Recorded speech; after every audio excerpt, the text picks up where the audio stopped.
Today we're doing the coilover conversion on the front end of our Suburban build. You did it. Uncle George, 93 Suburban. What better way to stir something than a plastic fork and a power drill? Today we're doing a little bit of everything.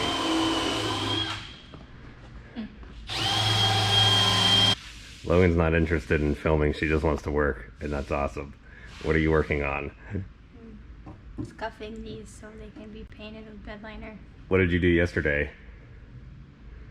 Well, let me tell you what I did. I climbed under this crusty piece of shit and I was gonna clean the bottom of it for Mitchell. Well, I had like this scrub brush and degreaser and where's this thing? The sprayer. And I was gonna rinse off what I scrubbed with the sprayer and then vacuum that up, right? Doesn't sound too difficult. Well, little did I know how disgusting it actually was. So about, what, like 1/8 of the way through it? Yeah, you did like a lot. Yeah, you did a lot. Yeah, well, I got tired of it and I was like, let's just bring the pressure washer inside the building. And then we set up the shop vac to like suck up all the water as I was like pressure washing it. Yeah, so here's what it looks like under here now. Well, It looks like a whole new truck. Yeah, look at this firewall. This thing, you guys remember what this... Firewall, I did that with my hands. I didn't use the pressure washer on that at all. This is phenomenal. This looks like a showroom truck almost, with the exception to, you know, like the old wires, but what are you gonna do about that? No one cares. But the rest of it, like, insane. That was degreaser and my hands. On the underside, the whole thing was brown. I got a good picture of it before the rest of it was clean, so you can tell. But like we're under here where it looks brown, that's not dirt. That's just like where there is no paint or where the white paint is not. But it was crazy. This thing cleaned up really well though.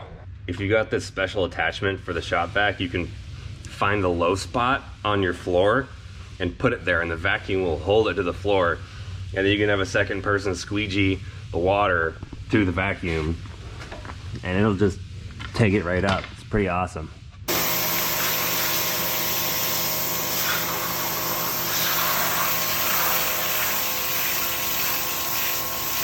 And what, this is like the third? No, it's like the 4th or 5th. That's like the 4th bucket of dirt water. There was probably a gallon of red Oklahoma mud at the bottom of the first one. Just straight mud, just a big old cow patty came out of there. That's how much dirt was under this thing. So I'm just over there, you know, doing some jacking, getting ready to take the exhaust off. Show my jacking. Yep, just jacking, you know. And Logan says, I need to stir this. What better way to stir something than a plastic fork and a power drill? We're gonna find out how well this works or does not work. You know, okay, we're gonna, just to be safe, we'll start slow. Oh.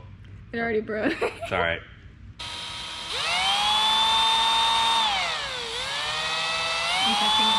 Not yet.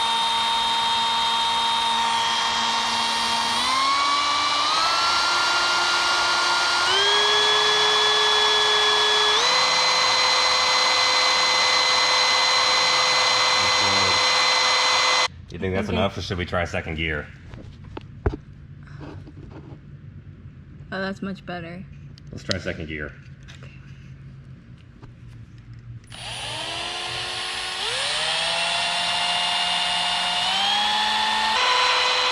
Wide open.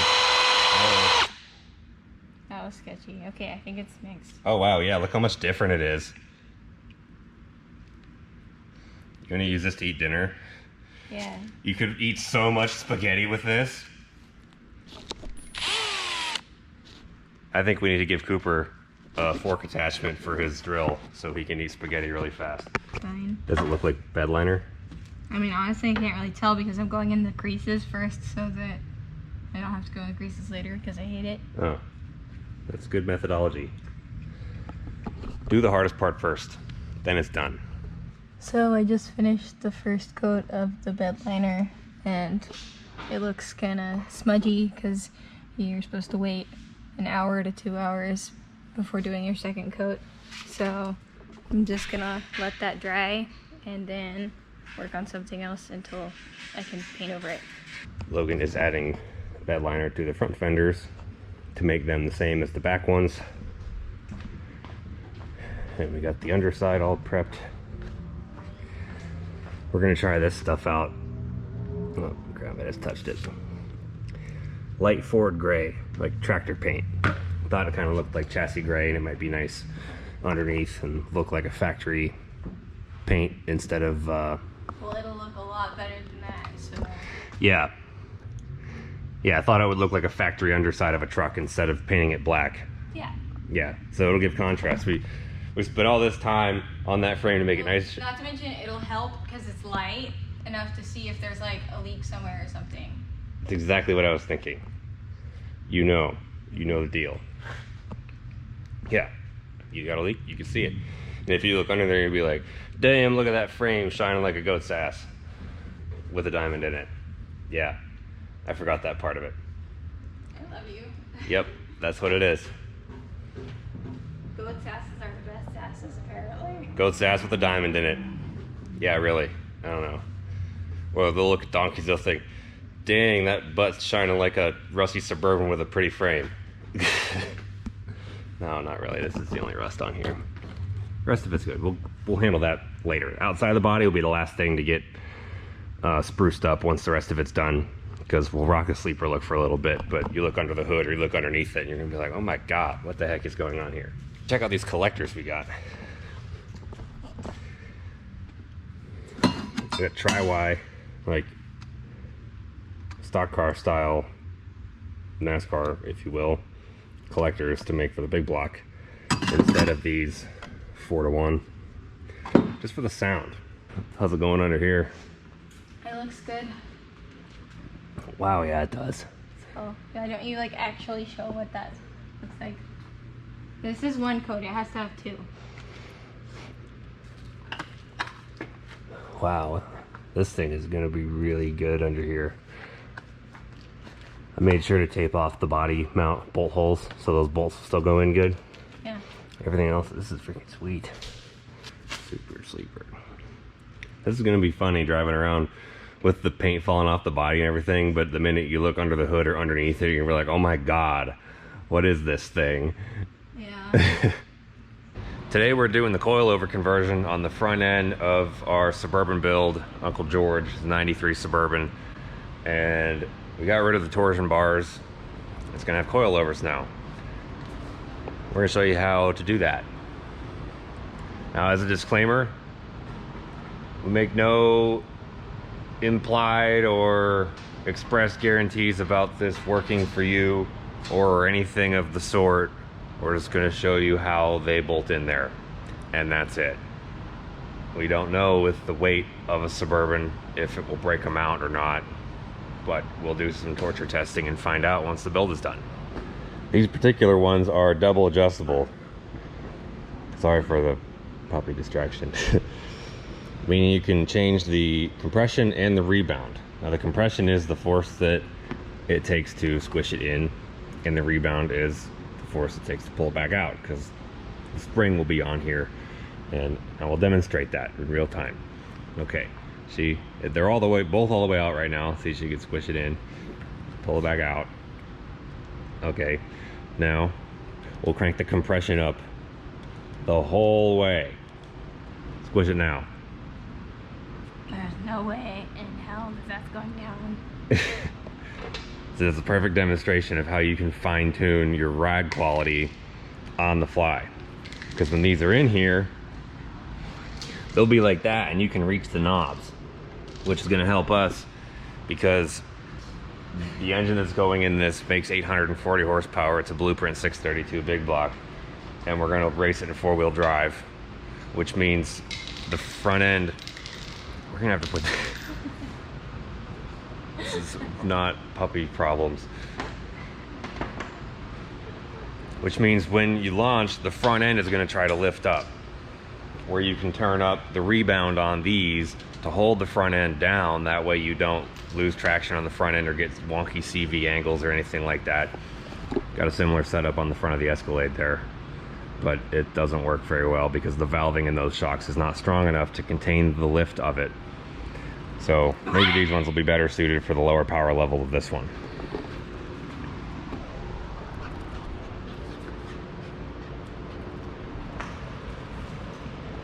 Well, I think we have a solution to the control arms not fitting with the coilovers. On Dylan's truck, Diggins Z71, his coilovers fit with his stock control arms. And I thought, man, there's just no way these are gonna fit with this kick in right here. Like, they're hitting the shock at full droop. And I found out that there actually are two different designs of upper control arm for these things. So if you didn't know, now you do. Instead of ordering those, did some thinking and thought, you know, I'd like this thing to sit a little bit higher than normal, because everything seems to go down. This one, I want it to go up. I want it to have a beefy stance. And the only other aftermarket control arm that you could get, that I could find anywhere, are these rough country ones, which are designed for a better ball joint angle at increased ride height. So perfect opportunity to put those on there, get some more ride height out of it, and then we'll do some blocks in the back or something and see where the CV angles land, and if we need to do the diff drop bracket. And then I thought, okay, if we do have to put the diff drop bracket in, all that's going to do is make more room for the headers that I'm going to have to make later. Win, win, win, all around. Because if you remember when we did the engine mock-up, the bottom of the pan here was very, very close to the diff. You can see it was kind of banging on there when we were trying to get it situated. It does fit, but it's tight. If it's lower, solves that problem too. We're gonna pull these off and try to get them on there. I haven't decided if we want to take the bottom arms off yet to put the polyurethane bushings in. Might be easier to get the torsion bars out if the arms are off, because they're like really stuck. I don't know, we'll see. I'm really enjoying my freshly organized toolbox here. It's pretty great. If you don't have an organized toolbox, I'd recommend that sometime. You can spend time or you can invest time. If you invest time in things that save you time later, that compounds over time. Like spending half a day organizing my toolbox once might seem like, oh dang, I wasted half a day organizing my toolbox.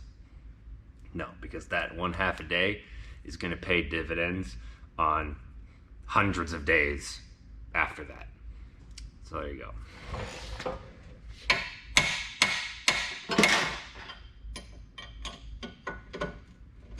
Getting the upper ball joint off now. This was the smoothest, most comfortable driving vehicle we have before all of this. So as long as we can keep that or improve on it, that'd be cool. Don't want to make it worse.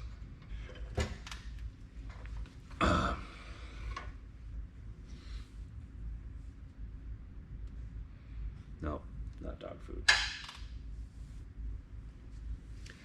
Well, nope, she's done. Go give me the pickle fork, Shelby. I have a really high appreciation for how nice this truck was before we took it apart, because I was able to get these off just by tapping on them with a wrench. It's impressive. They're not crusty. It's like they're 30 years old. Yeah, they're just brown. They're not crusty and gross. I mean, honestly, everything on here was like really in good shape when we... Yeah, this thing is... Yeah, blah. For living its life outside. Yeah, Oklahoma, Iowa. Because I bought it in the end of 2018 for $1,800. Meanwhile, almost every single... Things are so much more expensive than that now. Yeah, I wonder... I mean, this would probably be like a $5,000 truck now.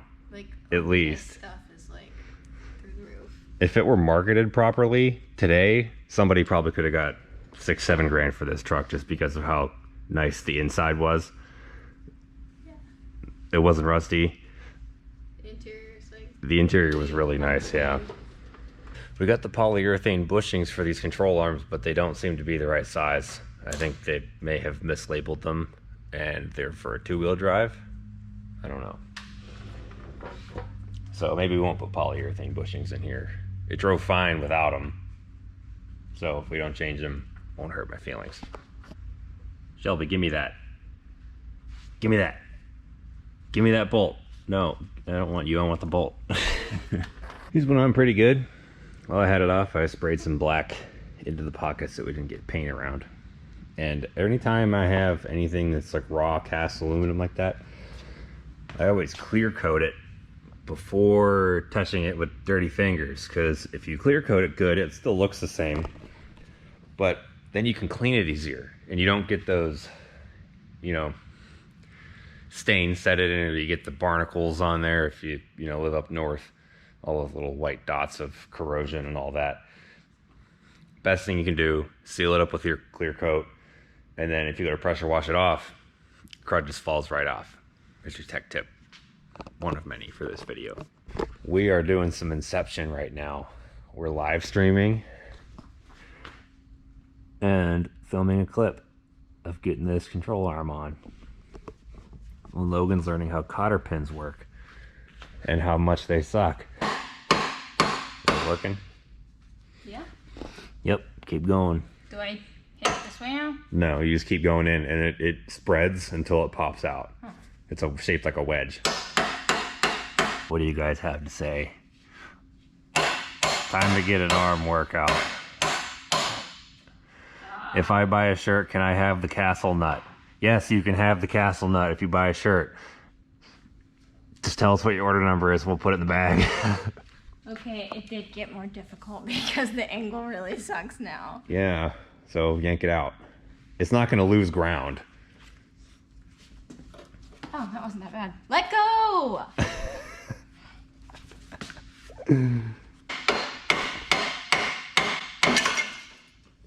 You did it. Yep. Now you know how to use a pickle fork. There's a bunch of grease in there. Big old blob of grease. You got the arm off. Now what? Now we can paint inside the pockets. Oh, did you not use that paint yesterday?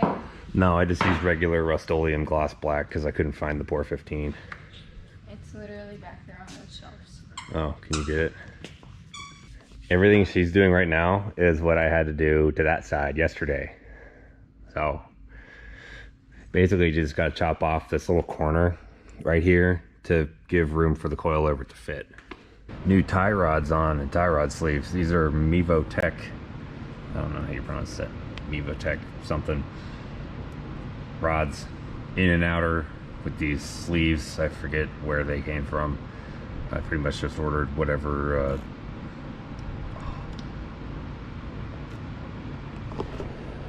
Pardon the momentary disruption. I just farted. Anyway, I ordered whatever Dylan told me to get, so that's what I got. TXES 2838RL and TXES 2836RL. That's for the inner and outer. We got those on there now, and they're much beefier than the stock ones. As you can tell, it makes a big difference. Like that. For the longest time, I did not have tie rod sleeves on the Escalade, just factory tie rods. And it wouldn't do the whole, like, you know, the Duramax and they do the stanky leg thing. It didn't do that, but it did move a little bit. And then I put sleeves on there, gone, just straight. It didn't, the wheel did not jerk you around at all. So, Bobby Dodrill told me once. If you don't know that name, look it up. He's like got the fastest four-wheel drive truck ever. He said torque steer is a myth. He said torque steer is flexing and deflection in your steering linkages, your front end. Torque steer is just that. Don't let anybody else tell you any different. If it's moving around, you got something bending. You got something that needs to be reinforced. And from my experience, he was right, because whenever I braced those up, torque steer went away. So we shouldn't have any problems with that here with the Blueprint 632, which makes 840 horsepower, or about half of the Escalade, less than half. We're gonna get this Bonifant Superflex flex plate bolted up, which will allow me to use a 4L80 with an LS type torque converter, so they're easier to find. And we got some ARP bolts here that I actually found in the pile of bolts from the stuff we got from Bob Keselowski's shop auction. Pretty cool. It was just like table with contents. So we won the bid for the workbench, and it came with everything that was sitting on it, which just is all these jars of old bolts and fasteners and stuff. And started digging through one of them, and I found one of these, and I thought, huh, is there more? Lo and behold, found all 6. The thread is the same, so we are going to use them. Thanks, Bob. It's back on the ground again. I had to mess with the alignment on here a little bit. Still don't know how to make that work. I mean, the bottom arm probably has to come out, because whenever the suspension compresses, the top of the tire goes this way, and it already looks like it's kind of sticking out up top a little bit. So I don't know, but it's fine for now. Looks good. I'm happy. The Escalade's transmission is getting refreshed. Uncle Rob has a new engine that's in the works. Everything's coming together. Monte Carlo's still acting up, but we're gonna have to take that apart pretty soon. Anyway, to drop the tank, see if there's something going on with the fuel pump or the lines in there, or the might have to make a better sending unit hat, something like that. It started dropping pressure on the dyno again. This thing has been on the dyno 3 times this year, and you've never seen it, because it's very boring every time. Nothing fun happens. There's no crazy numbers, but it's all in the attempt to get a baseline number with the 6L80 before we put the T56 in, so we can kind of compare what the wheel power difference is. But I think we got a good enough number now with the 6-speed that even though it was losing pressure up top and going a little bit lean, it's not going to make a bunch more power. So when we take it apart, it's 6-speed time. So you can expect that material coming very soon. It's going good. And if you didn't participate on our last live stream, we did reveal Logan's car. If you missed that, I have good news for you. All of the live stream feeds get published to the members section of the channel after they are over. So if you want to go see what it is, you can go join as a channel member where it says subscribe and join. You can join and go find it in that feed. It's about 5 hours long because we did some live stream wrenching in here, but you should be able to find it pretty quickly. And if you'd like to support what we do, you can check out stablesandautoworks.com. And if you find yourself a hat or a shirt with one of the builds that you like, I'm not wearing any of it right now because I suck. It happens sometimes, but you know, whatever. Good times. We're glad you're here. And these build videos don't really hit the algorithm tide like everything else does. So if you like them, send them to a friend that you might think would enjoy it too. Send it to a friend who you think might not like it. Maybe they would. Maybe they'll call you an idiot. Maybe they'll call me an idiot. Wouldn't it be funny to find out either way? Just a thought. Okay, we will see you on the next video. And if you haven't seen the last videos with Uncle George, every car has its own playlist.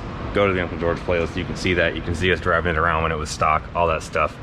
All right, bye.